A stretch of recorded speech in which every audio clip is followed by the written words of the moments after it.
Hey everybody, it's time for Off the Ledge. Today is Tuesday, April 22nd, 2025. It is Earth Day. Happy Earth Day.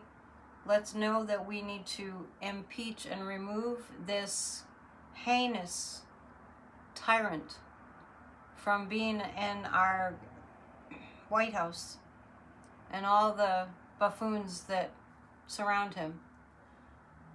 His whole plan for saving the planet is to destroy the planet. So I know that doesn't make any sense, but he doesn't make any sense. I wanted to read this to you. I was mentioning a day ago that I had picked up the Catholic Church program from the elderly housing facility where my mom lives. And I walked in and I saw the program, and hours before keep calling him Saint, Pope Francis passed,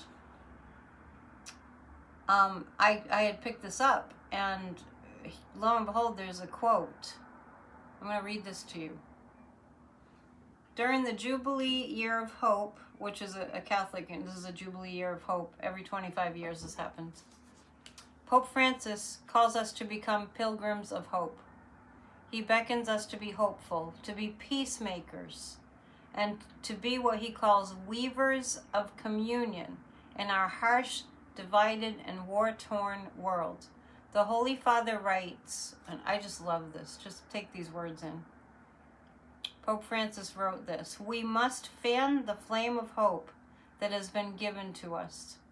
We must help everyone gain new strength and certainty by looking to the future with an open spirit, trusting heart, and a prophetic vision." Love that. The Jubilee can contribute abundantly to the restoration of an atmosphere of hope and trust, and to the rebirth and renewal of all that we so urgently desire. That's just so beautiful. And whatever you might think about Catholicism, and I have my really big problems with Catholicism, Pope Francis to me was more like a kind of a Martin Luther, where he looked at the hypocrisy of the church and the corruption of the church and just kind of turned away from that and preached a message of hope. He called us pilgrims of hope. It's up to us. Okay, since I'm waxing all spiritual, let's go to Earnest Homes. And thank you for being here. Please hit the thumbs up and subscribe if you're not already subscribed. I'm doing everything I can to grow my channel. Thank you.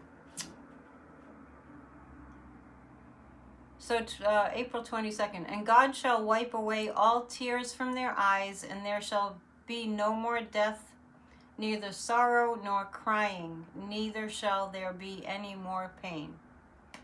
He pulled that from the book of Revelations, Earnest Homes. And he says, "How would it be if we all opened a spiritual account with the bank of life, and realizing that we, drawing on the infinite each day, deposited enough hope and happiness and faith," I'm going to add "in vision," "that might possibly arise." The wonderful part about this is that we know life contains all these things, and it wants to give them to us. It is intended by the divine scheme of things that we should have them. Why can we not think of it this way? God has already made the initial deposit, and a big deposit, for everyone who is ever born into this world, because God has given God's self to us.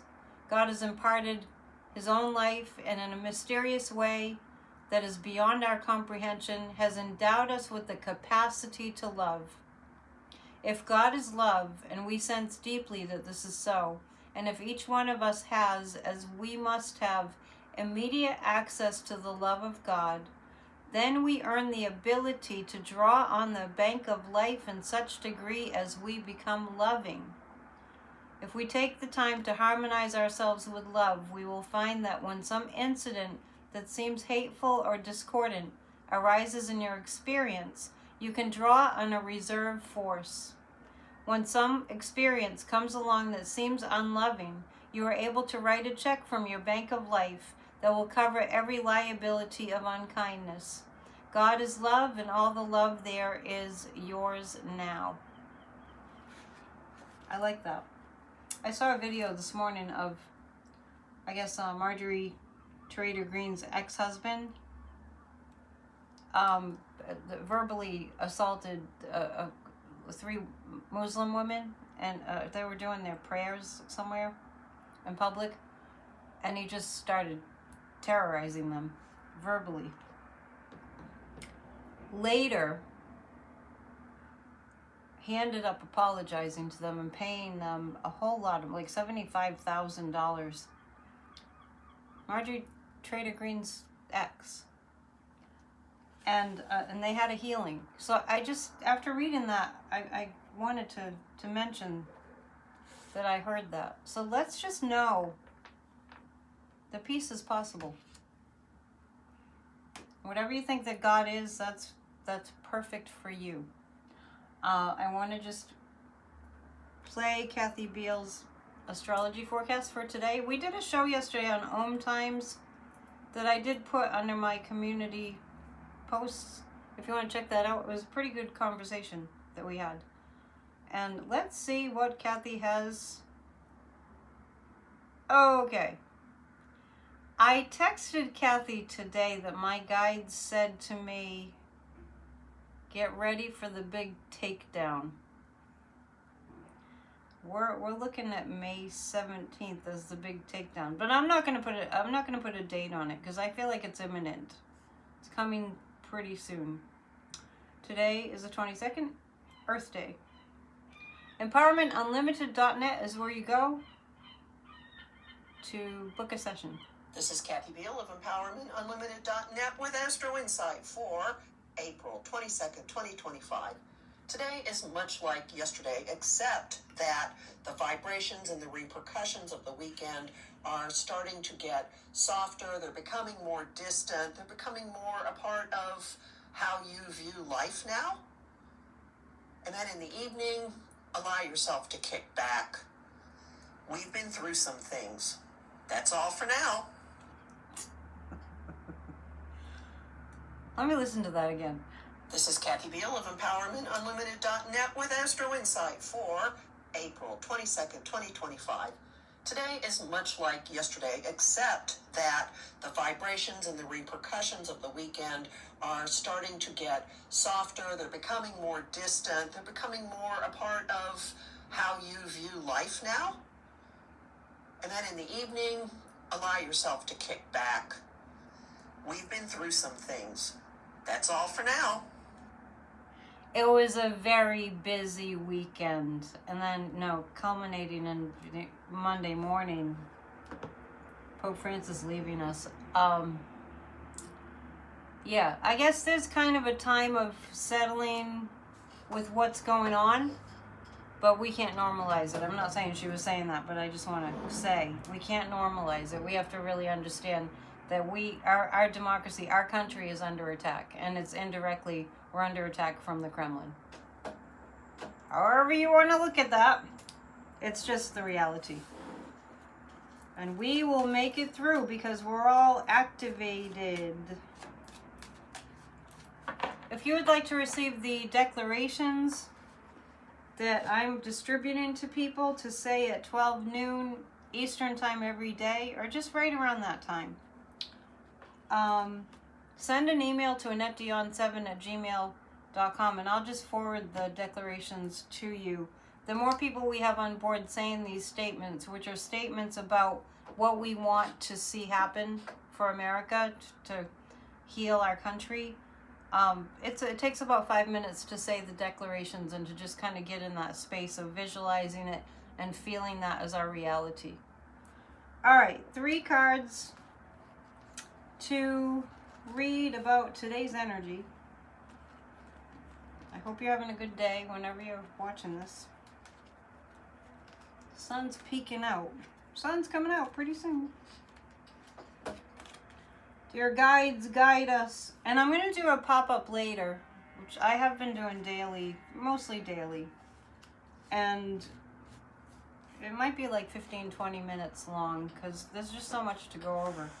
It's hard to abbreviate it.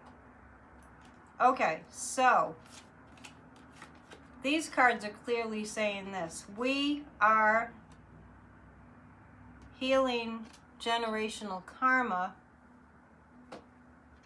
In a sense, what we're healing is our generational karma, and we're healing our sense of being disconnected from one another.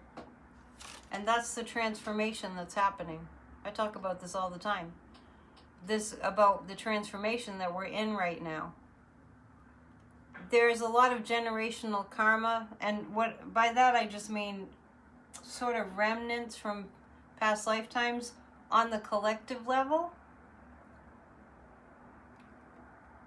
And we're healing that. I was talking to Kathy last night, or yesterday on our show with Om Times. I was talking to her about the Nazi movement in Germany in the 1930s and how we're not there anymore. Our frequency is not in a place that can support that anymore. So that little story I told you about Mr. Green apologizing to the Muslim woman and actually paying them a lot of money that they turned around and they donated the money. That's part of that. Healing the prejudice, healing the bigotry. We are in a transformational time, and the more people that can see that, the better. One thing that I've been kind of considering is visiting my state representatives' offices in person, which I think I'm going to start doing, because I feel that the people, our elected representatives, are not doing enough to save our country in general. And I think I'm going to show up and transform that, because what I've gotten is lackadaisical, and we're under attack, and we need to do something about it. So we're going from not feeling connected to feeling connected. And when we recognize that this is generational karma that we all are carrying, we won't feel so alone. We'll be moved to transform and to come into one love. There's nothing wimpy about love. Don't ever think there's anything wimpy about love, because there is not. So I'll just reiterate that my guide said get ready for the big disruption.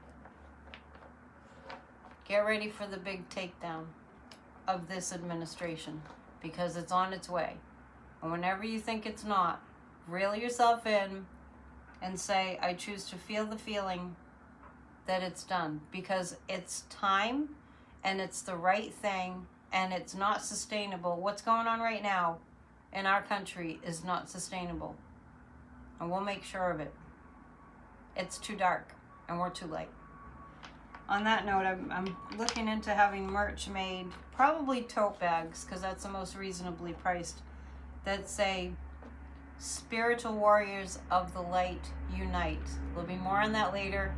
And also I just want to say, please book a reading if you would like to some psychic insight. I do tarot, I'm clairvoyant, I do mediumship, I do see past lives that are relevant to your current life, and I do see your life purpose, and I can answer any questions that you might have, that you might want me to look into. All right, psychicannetdion.com. There's a special for new clients, and also for new clients that want to start spiritual life coaching. It's $100 off. I almost choked on that. Okay. Namaste. Be well. I'll see you later on for a pop-up.